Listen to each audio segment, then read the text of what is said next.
Welcome back to the Club Junkie Podcast. Hopefully you're having a great week.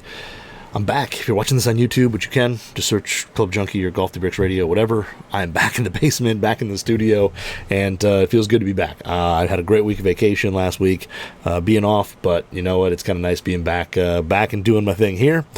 Before we get into today's episode, just want to let you know it is brought to you by Titleist and the brand new SM10 wedges. Nothing can do more to sharpen your short game than a fresh set of grooves, especially if those grooves are spin milled into a new voki design SM10 wedge. Bob Voki and his team are always grinding, and the work shows in the SM10 wedges. They're already a favorite among the best wedge players in the world on tour.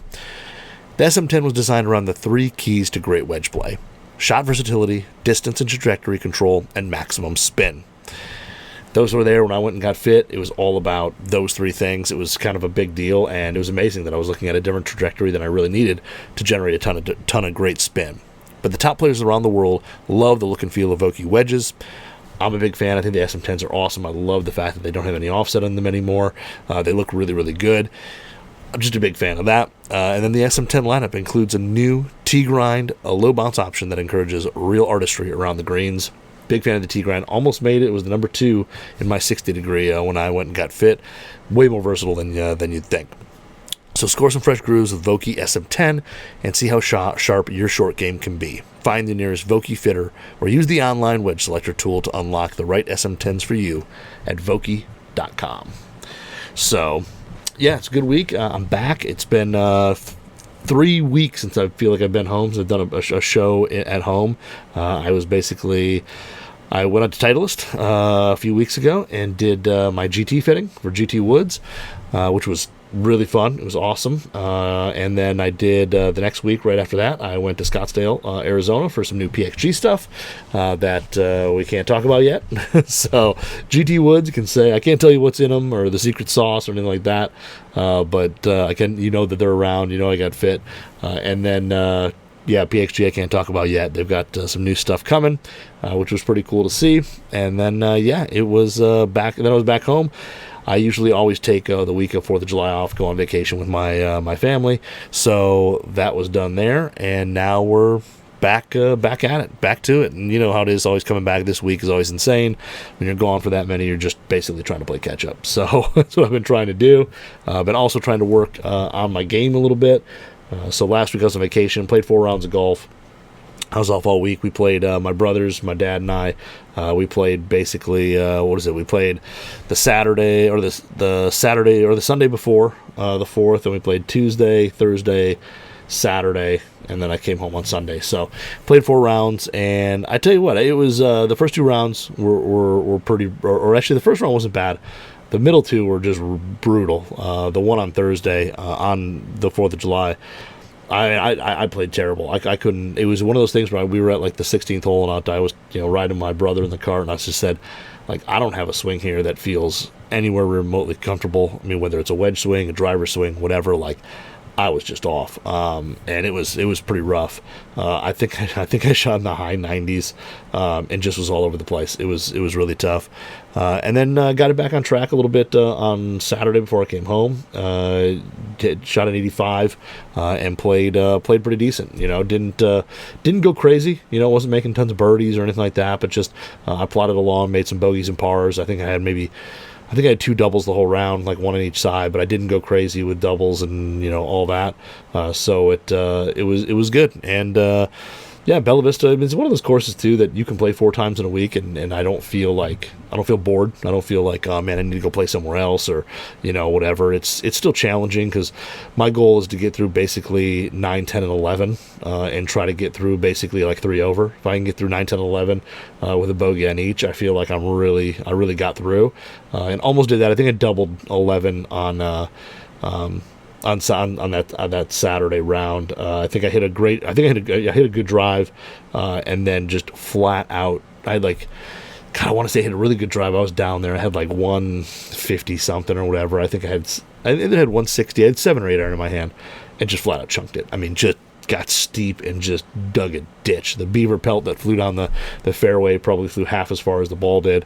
It was just one of those. It was the sad thing is I felt really comfortable over the shot. I was like excited to hit it, and then just laid the sod over it. So then I had a funky wedge shot on like a little side hill lie, which is right in the trees, and I made double out of that, which was a little bit of a mess, but hit a lot of stuff out there. As you guys know, like last week, talked about hit the Newton shaft, the Newton Motion, which I was kind of unfamiliar with. They reached out and sent me a shaft, and it's pretty good. Had a couple different drivers. Just had an LA Golf DJ series. I had the new whiteboard. I had I think on 3 or 4 heads. So I was swapping stuff in and out. The 2 sets of irons. I brought the 0317Ts from PXG, and then I brought the Adele SMS Pro combo set that I have.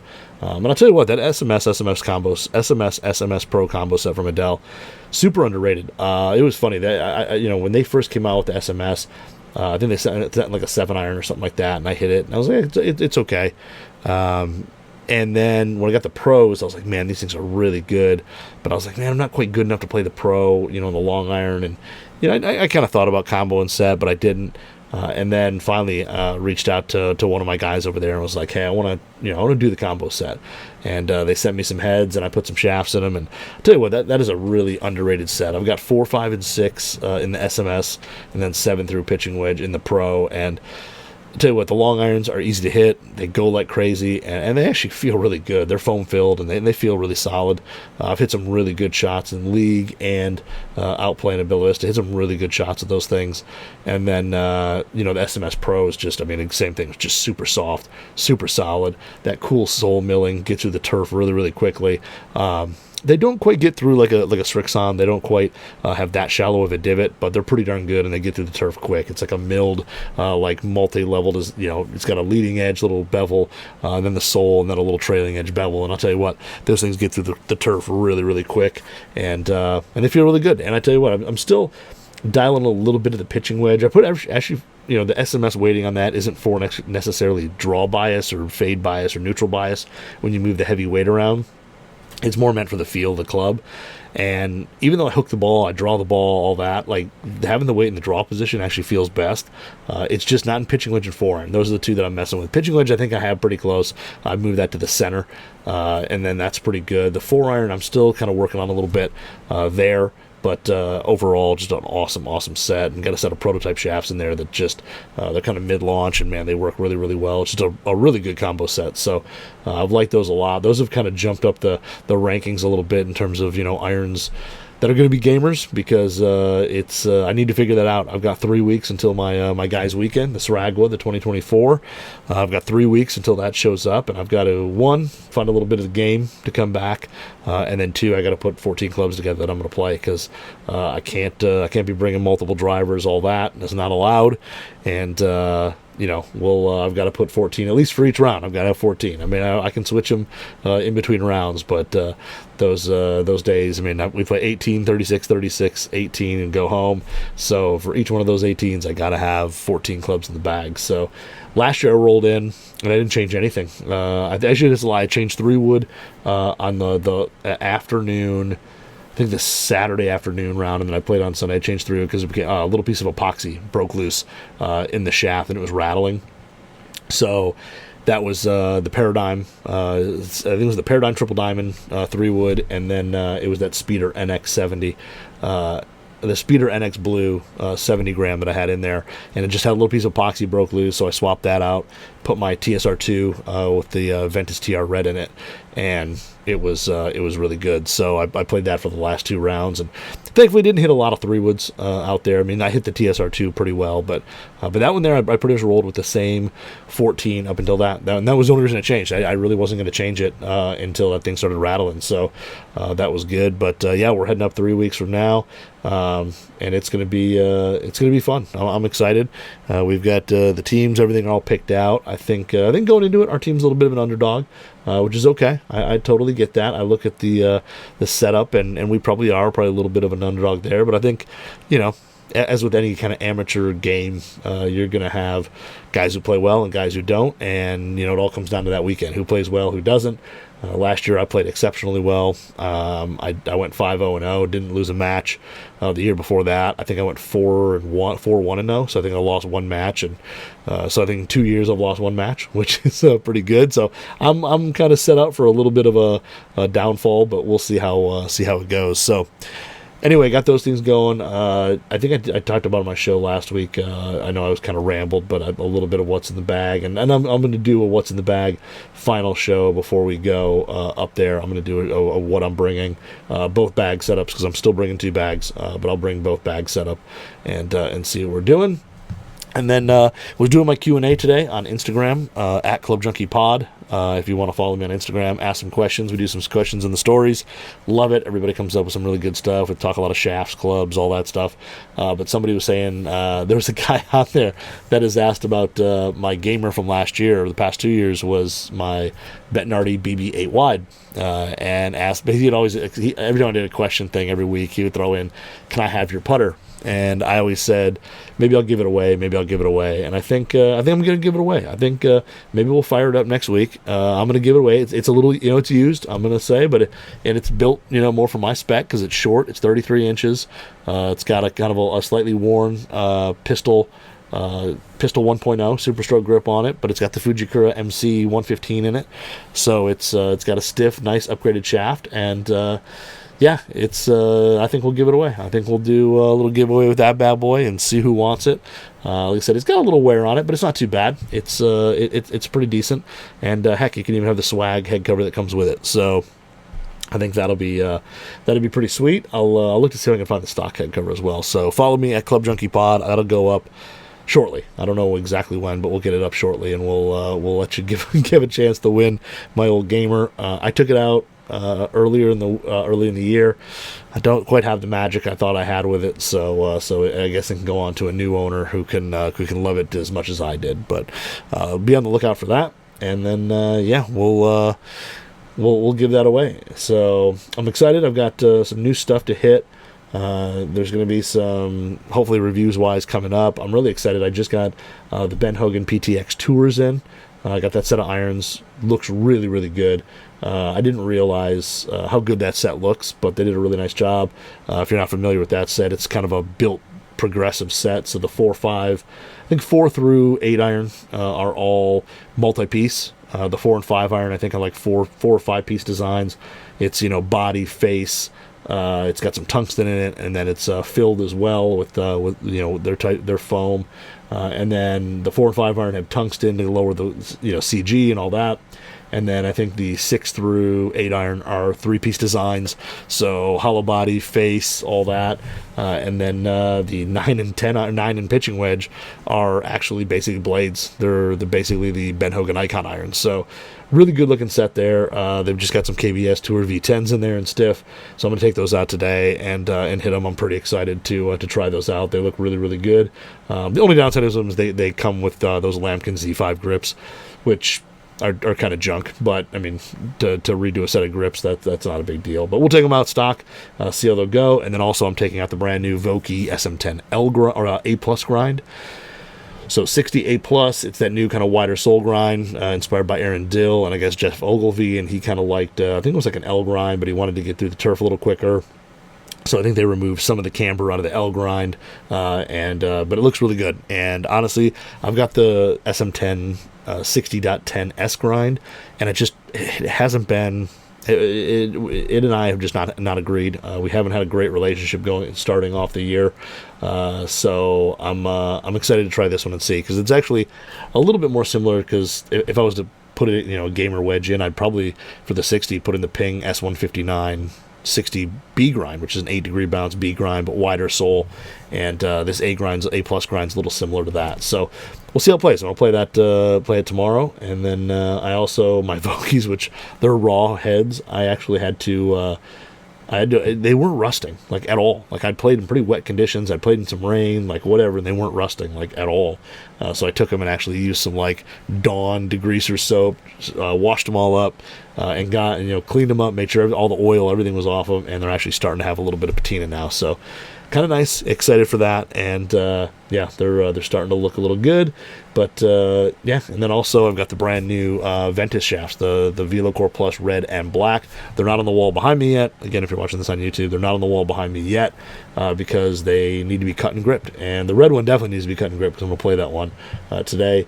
But the black one is over there as well, so now I have black, blue, and red.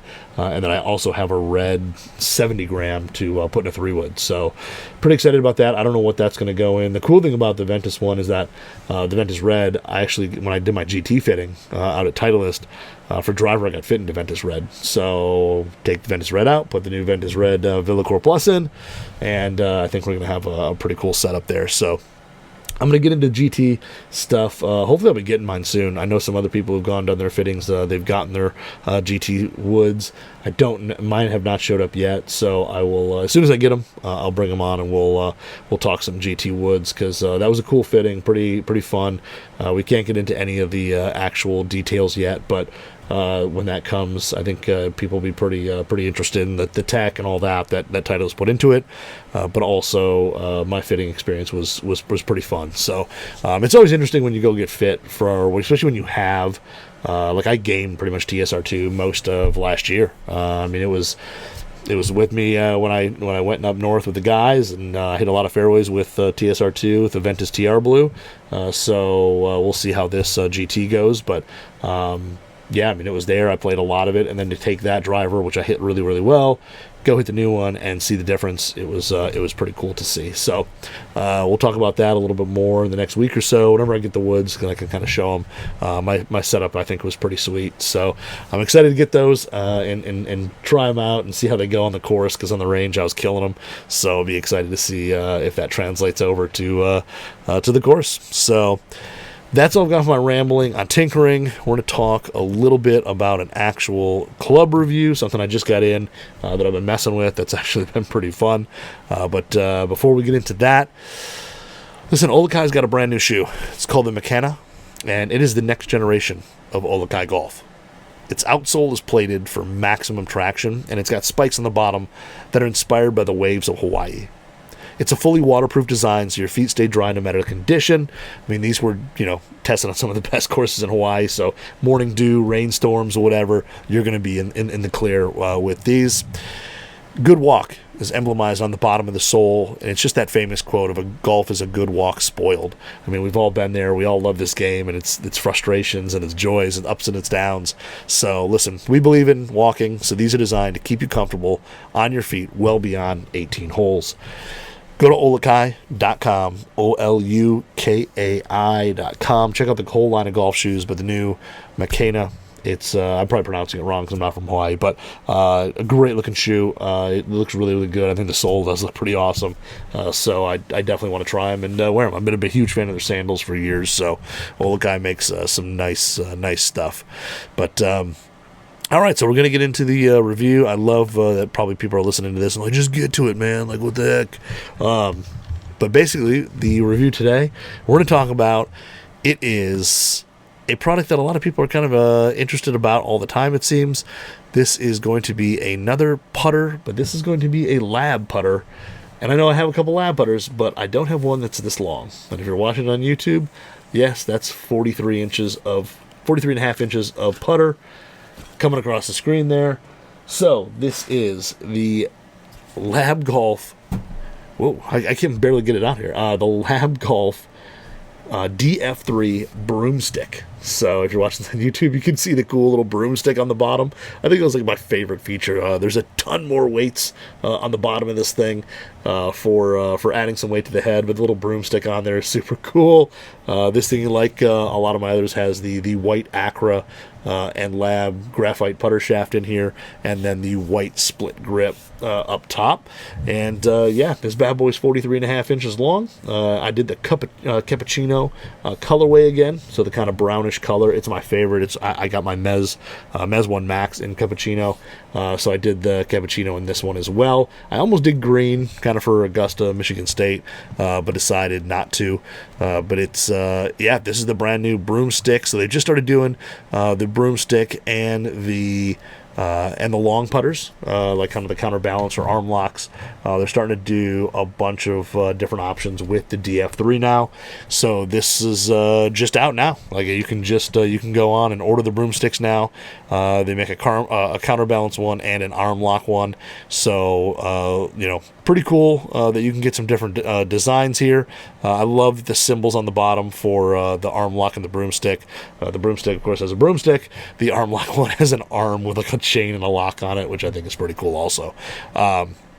So I've never used a long putter like this. I've used a belly putter before. I've messed with a little bit of arm lock. I've messed with some wrist lock. None of them have felt... I mean, belly was pretty good. Back in the day before they banned belly, I was a big belly fan. I used it, and I thought it was great. But then when that went away, I've messed with a few counterbalanced putters, but I've never messed with... I don't think I've ever even tried one of these broomsticks or these long putters. And it's pretty interesting because I was talking to the guys at the lab and asked if I wanted to try it. I said, I definitely do. Or at first I was a little hesitant. I think the first time they mentioned it, I kind of was like, eh. And then I was like, you know what? Yeah, I'll definitely try it out. So, I basically ordered it up, and I'm going to go into this thing pretty open-minded. At first I kind of was like, didn't know if I wanted to go this route, but I was like, let's at least give it a try. Let's see how it goes, and we'll go from there. So they built this bad boy up. I had to wait a few weeks for it because they weren't shipping quite yet when they asked me for my specs and everything. And we'll start there in terms of specs because, I mean, how do you fit for a long putter? I mean, I don't know. It was one of those. I've done their remote video fitting for my Mez and my DF3. I did the remote video fitting for that, and they worked out great. I think the fit is really good. Those putters are super comfortable. I think the lie angle is perfect. The length is good. All that. I mean, I think everything's kind of lined up really well with those. But this one, they don't really have. They have a video on how to do it, but you don't send in really a video for it. This is kind of built in just a different setup. So, but I love what they did. So the video they have that tells you how to fit yourself for it basically walks through how to do it, and it's kind of cool because Sam Hahn, who's the CEO over there, talks about how with the long broomstick style putters like these, everybody's a little bit different. Some people kind of stand more straight up and grip it up high. Other people kind of get a little more athletic and down on it. They have a little more, hunched over feel to them. So it just depends on the person, and what they like. And of course, height and all that plays into it also. So they've got a cool thing in their video. It basically says get into your, start with driver and kind of get into the stance of how you would hold this thing, how you would hold it, and kind of swing your driver like you're swinging a broomstick putter, like set it up and kind of hold it up, at your chest. I found that Tursky actually gave me a great little tidbit that he had been talking to some guys on tour, and they were like, point your left elbow at the target. And it was funny because after my first round with it, I really struggled. I had like 40 plus putts. I was really struggling with it. And then Tursky was like, "Oh yeah, I've heard from some of the guys on tour. This is what you do." He's like, get your left elbow, your lead elbow pointing at your target, and that'll work with kind of helping line it up and on all that. And once I did that, I actually putted definitely a little bit better with it. I was definitely more consistent. But that little tip was big for me. But basically they said, go through your bag, start at the driver, take some swings, see how it feels, and then move to your 3-wood. Take some swings, just kind of go through and then go down to hybrid. And if you need to go down to an iron, then go back up and kind of go through the top end of your bag, going with the different lengths. And once you find the one that's really comfortable, that you feel is yours, then you measure it. And you measure basically that length. So I went through kind of my bag. I started a driver that was way too tall. 3-wood was pretty close. I actually thought it was going to be 3-wood. And then I got a 7-wood. And I just kept going back to 7-wood at that length. And it was basically a 7-wood up on its toe. So adding a little bit of length. And that's what I kind of found the best. So I measured that up. It was 43. It was just a hair under 43 and a half inches. But they always say, order a little bit longer, just in case. You can always, choke down a little bit on the top end of the grip. So I ordered 43 and a half inches. And they built it. And there's no lie angle. The lie angle is like 79 and a half degrees. It's like a half a degree under the legal limit. So you don't have to worry about that. You basically get into length. And then, your alignment aid and all that. And I think it was a pretty, good system. I think it worked really well. So far, I feel really comfortable with the length. As soon as I took it out of the box, and started kind of, just putting with the, on the carpet and swinging it, lengthwise, it has always felt comfortable. And honestly, up on the greens, feels really comfortable, all that. That took really no time to get used to in terms of like the posture. And I think, Lab really nailed the fitting thing, so that worked out really well. And then, on mine, I did do something new, which I wanted to go with, and I wish I kind of would have done it with my DF3 because I really like it now. But I did the full kind of sight line on this one. So they have a sightline option that goes from the face onto the middle of the club, nothing in the hole, and then a straight line out the back, and it's kind of a full sight line. And I do like that a lot. That was the one thing with my DF3 that I wish I would have gone with. I didn't even notice it was an option until I think after I placed my order. They have so many different alignment options. If you're going to order a Lab, definitely go through them all and look, because there might be something you're really looking for there. You just got to find it. But I went with the full length sight line. Glad I did. I really like it. I think it's a really great way to line up the putter. So took this thing out, and honestly, I putted a little bit on the carpet, and then I went straight to the course and played. And I will say the first round was a little bit of a mess. It was a little bit getting used to. I didn't even go to the practice green. I literally went from carpet at home to the course. And the first thing I found with the first putt was I hit the putt like 6 feet. I was on the front of the green, pin was in the middle, I had a total uphill putt, and I walked up feeling confident because the head on this is pretty darn heavy. It's got a bunch of extra weights. It's really heavy for the length. And that was the other thing too. Like Sam was saying, go with the graphite shaft in these things, in the longs, because they are really long and the heads are really heavy, so you want a little stiffer shaft for a little bit better stability. So that was no problem with me. I was like, yep, just go the white acro like I've done a bunch of times. Stood over the first putt, lined it up as an uphill putt. It was going to kind of come back. I think it was I was on the right side, so it was probably going to break left to right, and I probably hit it 6 feet. It's a little bit, to me, deceiving right out of the gate when you get this thing, how much rearward motion you need to generate the distance you want. And I think it's definitely something that's, the more you use it, the more you dial it in, the more better feel you get. But my first putt, I hit it, like I said, I think I hit it 6 feet, and I thought I was going to hit it 30 feet. Now, I know it was uphill and all that, so yes, it probably went a little farther on a flat ground, but there was no way. I was hitting it halfway there at best. So that round, the first round, that was the big thing I struggled with, was just speed. I left everything short. And it's just that it's just a different motion. So I walked out of that first round. I wasn't aiming it horribly. I just was hitting everything short. Like, the speed was really tough. So the more I used it, the more throughout the round, I got better and better at that. And I realized that you did, at least for my feel, need to hit it harder than I thought I needed to. And once I did that, I definitely started to get better and better at it. But it is also the one thing that I thought it was going to be, just stupid, simple, like, not have to do anything, just walk up, hit the putt, and it goes in. You do have to control the head a little bit. I thought it was basically the right hand would just be kind of like pull it back and just let it go, kind of like a bow and arrow. No, you do have to kind of guide it through the stroke. I found that, that my right hand also would kind of, especially on longer putts, kind of like influence the putter and try to push it. And I would miss putts that way. I would kind of hit it to the left a lot. That was my miss, and I think my right hand was kind of shoving the putter through. A lot of that was just getting used to. And I think for someone who's never used anything like this, I think if I would have went to the putting green and done some of that stuff, I would have alleviated a lot of that problem on that first round. And once getting it dialed in, and once getting that kind of figured out, it definitely became easier and easier to use. Feel and sound is really good, just like the DF3. I think it's extremely soft. The horizontal grooves on it, I think, put a really good roll on the ball. We played in the morning every morning at 7 a.m. and 7:10. There was dew. You never saw the ball have big hops, skips, anything like that. No tons of skidding. It had forward roll, and it went right away. Again, really soft. The sound, you didn't have any metallic, like tinging or whatever. It was just a really soft knock as the ball left, which was really nice. It's very familiar to the DF3. But going over there, it is kind of interesting. You look right down in this sight line. I felt like that was actually pretty easy to use. You could really line up those putts, and I thought even being further away and standing more straight up and all that, the alignment portion was really easy. And I think that, and the combination of me, going back to using the line on the ball as well, line it up with the putter head, I started to work really well. So the second time I took it out, I played basically like 36 holes of this thing. Definitely was easier. I was more comfortable. I kind of knew had to hit it a little firmer. I'm still working on distance control on like long lag putts. So if I'm in the front of the green, pins in the back left, those putts to me are still, I'm getting used to, especially if there's like a lot of undulation where I got to get it like up a hill.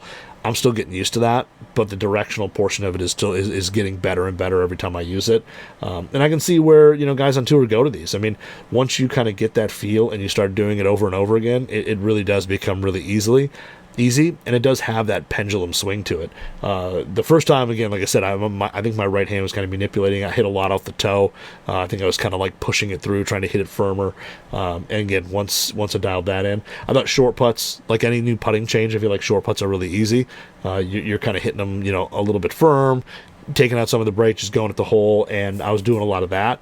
But also, on those putts that did have a lot of break, just picking out a spot and hitting it to it, I was hitting the spot. It was just I wasn't hitting it hard enough. And as soon as I got, can get that speed down, I think you'll definitely see a big improvement in how well I putt.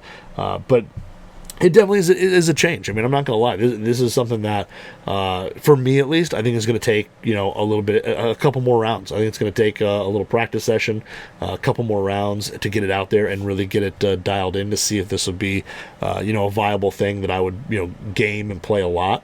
But I think, honestly, for some players who, are searching out there for something to kind of, fix their putting or the light bulb to go off with something, this could definitely be it. I mean, the line angle balancing definitely works here. I feel like if this thing had like toe hang to it, not only am I trying to worry about the speed, then I'm also trying to square the face up, and that's just one part you don't have to worry about. The face is going to be square to the target. It's just a matter if you let the putter do its thing, which you should, or if your hands are trying to manipulate it, and that part, you just got to let it go, like all lab putters, and then finding your comfortable grip as well, because I kind of claw it on the bottom hand. I kind of claw it and just pull it back. I kind of hold it almost like a pen or a pencil or a pool cue, and then just pull it back. And that part was really, the grip portion of it was really comfortable. That took almost nothing to get used to. But I think the line angle balance portion of this putter is what makes it kind of easy to jump into. If you had, like I said, if you had toe hang on this or anything like that, I think it would be really hard to, or at least a little harder to get dialed in.